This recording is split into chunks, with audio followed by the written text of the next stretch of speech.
So replacing the ball valves that the other guys who put them in, they burnt them. And so it's leaking the CO2 through the packing. And we all know, for us who work in refrigeration, we would never use crap like this on refrigeration or any high pressure gas. But this is what the guys who choose to put this system together used.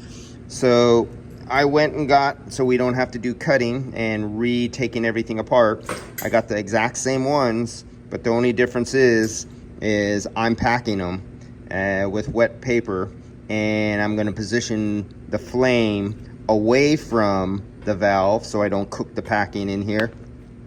I could not find my leaded solder. I'm forced to use lead-free. That shit. This is not for drinking water. This is for CO2. It's supposed to be silver brazed. It is not supposed to be soldered, but they use solder everywhere on this system, what they were not supposed to do. And I was told that the inspector will overlook that. When the fire inspector comes out, they will probably look the other way or not even trip off of it was done improperly. Not my problem. They did it. The cost to redo all this and take every fitting in this whole system out will exceed the cost of the copper just in labor. What else?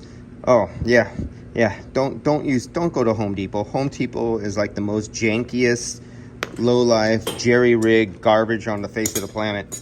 All right, I'll get back to this after I put this little nipple back in there.